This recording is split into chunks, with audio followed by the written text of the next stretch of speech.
Welcome back to ಸ್ಪರ್ಧಾ ಅರಿವು.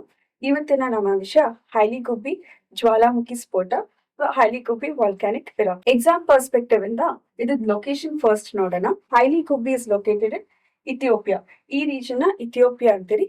One important point ಏನಂದ್ರೆ Ethiopia is part of Horn of Africa. Okay, so basic question, Horn of ಆಫ್ರಿಕಾದಲ್ಲಿ ಎಷ್ಟು ದೇಶಗಳಿದೆ? They are basically 4 countries. ಅದ್ಯಾವುದು ಅಂದ್ರೆ first one is Djibouti, second one is Eritrea, third one Ethiopia, ಮತ್ತೆ fourth one Somali. Okay, very important point, Ethiopia ಇದು landlocked country ಕೂಡ. Okay, this region Ethiopia ಇದು Horn of Africa region ಅದ only one landlocked country. UPSC, KPSC, KE ಅವ್ರಿಗೆ ಕೆಲವೊಂದು favourite location ಇರುತ್ತೆ. ಅದರಲ್ಲಿ Red Sea is also one of the favourite location. Exam perspective ಇಂದ ಈ ರೆಡ್ ಸಿ ನೋಡ್ಕೊಂಡ್ಬಿಡೋಣ. Basic question, how many countries border Red Sea? There totally 6 countries ಇದೆ. Okay, ಚಿಂತೆ ಬೇಡ, how to remember the 6 countries ಅಂತ ಅದಕ್ಕೊಂದು ಟ್ರಿಕ್ ಇದೆ.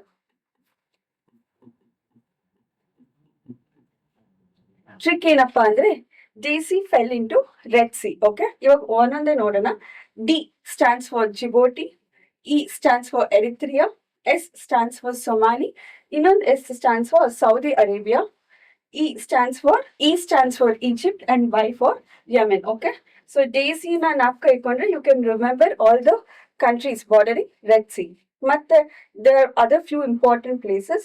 ನಮ್ಗೆ ಇಲ್ಲಿ ಸುಯಸ್ ಕೆನಾಲ್ ಇದೆ, ಗಲ್ಫ್ ಆಫ್ ಎಡೆನ್ ಇದೆ, ಅಂಡ್ ಆಲ್ಸೋ ವೆರಿ ಇಂಪಾರ್ಟೆಂಟ್ ಜಲಸಂಧಿ ಅದು ಯಾವ್ದಂದ್ರೆ ಬಬೆಲ್ ಮಂಡಪ್ ಕೂಡ ಇದೇ ರೀಜನ್ ಅಲ್ಲಿ ಇರೋದು, which is very important for trade. Based on the frequency ಜ್ವಾಲಾಮುಖಿಗಳನ್ನ 3 ಡಿವಿಷನ್ಸ್ ಮಾಡ್ಬೋದು. ಒನ್ ಇಸ್ ಜಾಗೃತ, ಸುಪ್ತ, ಇನ್ನೊಂದು ನಂದಿತ ಜ್ವಾಲಾಮುಖಿ. ಜಾಗೃತ ಜ್ವಾಲಾಮುಖಿ ಅಂದ್ರೆ ಆಕ್ಟಿವ್ ಜ್ವಾಲಾಮುಖಿ. ಅದರ್ಥ ಏನಂದ್ರೆ ಇಲ್ಲಿ ನಮ್ಗೆ ಮ್ಯಾಗ್ಮಾ ಚೇಂಬರ್ ಇದೆ. ಈ ಮ್ಯಾಗ್ಮಾ ಚೇಂಬರ್ ಅಲ್ಲಿ ಆಕ್ಟಿವ್ ಮ್ಯಾಗ್ಮಾ ಇದ್ರೆ then it is known as ಜಾಗೃತ ಜ್ವಾಲಾಮುಖಿ. ರೀಸೆಂಟ್ ಹ್ಯೂಮನ್ ಹಿಸ್ಟ್ರಿನಲ್ಲಿ ವಾಲ್ಕ್ಯಾನಿಕ್ ಎರಪ್ಷನ್ ಆಗಿದೆ. Okay, the best example for this is Vesuvius volcano, ಎಲ್ಲಿರೋದು? ಇಟಲಿನಲ್ಲಿ. ನೆಕ್ಸ್ಟ್ ಡಾಮೆಂಟ್ ವಾಲ್ಕೆನೋ ಅಥವಾ ಸುಪ್ತ ಜ್ವಾಲಾಮುಖಿ. ನಾವೀಗ ಹೈಲಿಗುಬ್ಬಿ ಏನ್ ನೋಡ್ತಾ ಇದೀವಿ, ಇದು ಸುಪ್ತ ಜ್ವಾಲಾಮುಖಿ. ಇಲ್ಲಿ ಮ್ಯಾಗ್ಮಾ ಚೇಂಬರ್ ಇದೆ ಅಲ್ವಾ, it is magma slowly getting filled. Recent human ಹಿಸ್ಟ್ರಿನಲ್ಲಿ ಸ್ಫೋಟ ಆಗಿಲ್ಲ, ಬಟ್ ಫ್ಯೂಚರ್ ಅಲ್ಲಿ it can the best example for this is Mount Fuji in Japan. Third one, extinct volcano ಅಥವಾ ನಂದಿದ ಜ್ವಾಲಾಮುಖಿ. ಇದರಲ್ಲಿ ಈ ಮ್ಯಾಗ್ಮಾ ಚೇಂಬರ್ ಅಲ್ಲಿ magma is completely dried up, so ಅದಕ್ಕೆ ಇದನ್ನ ಎಕ್ಸ್ಟಿಂಕ್ಟ್ ವಾಲ್ಕೆನೋ ಅಂತಾರೆ. The best example for this is Aconcagua in Argentina. Many times exam ನ direct ಆಗಿ ಹೈಲಿಗುಬ್ಬಿ ಬಗ್ಗೆ they want ask, but they may ask about this Afar Triangle. ತುಂಬಾ ಸತಿ news ಅಲ್ಲಿ ಬಂದಿತ್ತು. Okay, from 2024. ಸೊ ಒಂದ್ಸತಿ ಈ ಅಫಾರ್ ಟ್ರಯಾಂಗಲ್ ಬಗ್ಗೆ ವಿಲ್ ಅಂಡರ್ಸ್ಟ್ಯಾಂಡ್. ಸ್ಟ್ಯಾಟಿಕ್ ಜಾಗ್ರಫಿನಲ್ಲಿ ನಾವು divergent plate boundary, convergent, transform plate boundary ಬಗ್ಗೆ ನೋಡಿದಿರಿ. I quickly brush up the same thing. Divergent plate boundary ಅಂದ್ರೆ ವಿಭಿನ್ನ ಫಲಕ ಗಡಿಗಳು. ಸೊ ಇದೊಂದು ಪ್ಲೇಟ್, ಇದೊಂದು continental plate. When both the plates are separating, ಅದನ್ನ ನಾವು ಡೈವರ್ಜೆಂಟ್ ಪ್ಲೇಟ್ ಬೌಂಡ್ರಿ ಅಂತೀರಿ. ಸೊ ಇದೊಂದು ಕಾಂಟಿನೆಂಟಲ್ ಪ್ಲೇಟ್, ಇದೊಂದು continental plate, they getting separated, ದೂರ ಹೋಗ್ತದೆ, ಅದನ್ನ ಡೈವರ್ಜೆಂಟ್. ಕನ್ವರ್ಜೆಂಟ್ ಅಂದ್ರೆ when 2 plate boundaries come together. ಭಾರ ಇರುವ continent it will get subducted, push down ಆಗುತ್ತೆ.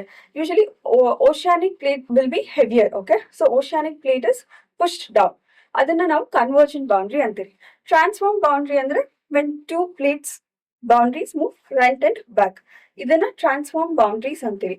ಈ ಟ್ರಾನ್ಸ್ಫಾರ್ಮ್ ಬೌಂಡ್ರಿನ ನಾವು ರೂಪಾಂತರ ಅಂತಾನು ಕರಿತೀರಿ. ವೆರಸ್ ಕನ್ವರ್ಜೆಂಟ್ ನ ನಾವು ಒಮ್ಮುಖ ಅಂತಾನು ಕರಿತೀರಿ. ಈ ಅಫಾರ್ ಟ್ರಯಾಂಗಲ್ ಅಲ್ಲಿ ಏನಾಗ್ತದೆ ಅಂದ್ರೆ this is Afar triangle. Okay, ನಮ್ಗೆ African plate can be divided into 2. ಒಂದು ನೂಬಿಯನ್ ಪ್ಲೇಟ್, ಇನ್ನೊಂದು ಸೊಮಾಲಿಯಾ ಪ್ಲೇಟ್. ಮತ್ತೆ ನೀವು ನಾರ್ತ್ ಹೋದ್ರೆ you are the Arabian plate. ಇಲ್ಲಿ ಏನಾಗ್ತದೆ ಅಂದ್ರೆ all the plates are getting diverge. So basically ಹೆಂಗ್ ಕಾಣಿಸುತ್ತೆ ಅಂದ್ರೆ think this is Nubian plate, ಇಲ್ಲಿರೋದು ಸೊಮಾಲಿಯನ್ ಪ್ಲೇಟ್, ಅಂಡ್ ನಾರ್ತ್ ಅಲ್ಲಿ ಇರೋದು ಅರೇಬಿಯನ್ ಪ್ಲೇಟ್ ಅನ್ಕೊಳ್ಳಿ. So when all the three are diverging ನಮ್ಗೆ ಒಂದು ತ್ರಿಕೋನ ಶೇಪ್ ಬರುತ್ತೆ ಮಧ್ಯದಲ್ಲಿ. ಈ ತ್ರಿಕೋನ ಶೇಪ್ ನ ನಾವು ಅಫಾರ್ ಟ್ರಯಾಂಗಲ್ ಅಂತ ಕರಿತೀವಿ. ಈ ರೀಜನ್ ಅಲ್ಲಿ there are regular volcanic eruptions and earthquakes. Okay, Hayli Gubbi ಕೂಡ erupted in this region. And ಈ ಡೈವರ್ಜೆಂಟ್ ಪ್ಲೇಟ್ ಮೂವ್ಮೆಂಟ್ ಇಂದಾನೆ ನಮ್ಗೆ ಈಸ್ಟ್ ಆಫ್ರಿಕನ್ ರಿಫ್ಟ್ ವ್ಯಾಲಿ ಇದೆ. ನಾರ್ತ್ ಅಲ್ಲಿ ನಮ್ಗೆ ರೆಡ್ ಸಿ ಇದೆ. And at the same time ಅದಕ್ಕೆ many geologists are saying over 5 to 6 million years later ಅಲ್ಲಿ ಈ ಡೈವರ್ಜೆಂಟ್ ಪ್ಲೇಟ್ ಬೌಂಡ್ರಿ ಇಂದಾನೆ ಕೆಲವೊಂದು geologists are predicting maybe like 4 million years later ಈ entire Somalian plate will come very close to India ಅಂತ ಹೇಳ್ತಿದ್ದಾರೆ. So one very unique feature of this Hayli Gubbi volcanic eruption ಏನಂದ್ರೆ lava ಆಚೆ ಬಂದಿಲ್ಲ, with a huge amount of ash clouds came out. ಅದು it reached almost 14 kilometer height. Okay, ಈ 14 kilometer height reach ಆಗಿ over a period of time they crossed Yemen, Oman, then Pakistan, India ಕೂಡ reach ಆಯ್ತು. From exam perspective ನಾವೇನ್ ತಿಳ್ಕೊಬೇಕಂದ್ರೆ Ethiopia ಇಂದ out it reach India, what made it reach India ಅದನ್ನ ನಾವು we need to know. See ನಾ ಆಗ್ಲೇ ಹೇಳ್ದಂಗೆ ದೇರ್ ವಾಸ್ ನೋ ಲಾವಾ ಆಚೆ ಬಂದಿಲ್ಲ, ಟೆನಿಕ್ ಆಶ್ ಕೇಮ್ ಔಟ್. ಅದು 14 kilometers ಹೈಟ್ ಹೋಯ್ತು. ಓಕೆ, ನಾವು ಸ್ಟ್ಯಾಟಿಕ್ ಜಾಗ್ರಫಿನಲ್ಲಿ ನೋಡಿರ್ತೀವಿ 14 kilometer ಹೈಟ್ ಅಲ್ಲಿ ನಮ್ಗೆ ಪರಿವರ್ತನಾ ವಿರಾಮ. ಈ ರೀಜನ್ ಅಲ್ಲಿ ಈ ಹೈಟ್ ಅಲ್ಲಿ ನಮ್ಗೆ ವೆಸ್ಟರ್ನ್ ಜೆಟ್ ಸ್ಟ್ರೀಮ್ ಸಹ ಇದೆ. ಸೊ ಏನಾಗುತ್ತೆ ಅಂದ್ರೆ ವೆಸ್ಟರ್ಲಿ ಜೆಟ್ ಸ್ಟ್ರೀಮ್ ಅದು it will move from west to east direction. ಇವಾಗ ಈ ಬೂದಿ ಅಥವಾ ಈ volcanic ash clouds were carried by this westerly jet stream. ಇಲ್ಲಿ ನಮ್ಗೆ ವಾಲ್ಕ್ಯಾನಿಕ್ ಎರಪ್ಷನ್ ಆಗುತ್ತೆ, 14 kilometers ಹೈಟ್ ರೀಚ್ ಆಗುತ್ತೆ ಏನು all those volcanic ash clouds. ನಮ್ಗೆ ಹಂಗೆ ವೆಸ್ಟರ್ಲಿ ಜೆಟ್ ಸ್ಟ್ರೀಮ್ಸ್ ಇದೆ. These westerly jet streams will carry all the dust. Okay, very important thing ಅಂದ್ರೆ ಈ ವಾಲ್ಕ್ಯಾನಿಕ್ ಆಶ್ ಅಲ್ಲಿ SO2 ಸಲ್ಫರ್ ಡೈಆಕ್ಸೈಡ್ ಜಾಸ್ತಿ ಇತ್ತು. Okay, and because of that ಡೆಲ್ಲಿನಲ್ಲಿ ಪೊಲ್ಯೂಷನ್ ಅಥವಾ ವಾಯು ಮಾಲಿನ್ಯ ಇನ್ನು ಜಾಸ್ತಿ ಆಯ್ತು. And because of the same reason aviation ಕೂಡ ಸ್ವಲ್ಪ ಡಿಸ್ಟ್ರಿಕ್ಟ್ ಆಯ್ತು. Okay, because of the dark clouds. Exam perspective ಇಂದ ನಾನು 2025 ನ very important volcanic eruption list ಮಾಡಿದ್ದೀನಿ. ಇದನ್ನ ನಾನು basically I taken it from NASA earth observatory website ಇಂದ. Okay, before exam just look in to the volcanic eruptions, ಅದು mountain ಯಾವುದು, place ಯಾವುದು ಅಂತ ಒಂದ್ಸತಿ ನೋಡ್ಕೊಂಡ್ಬಿಡಿ.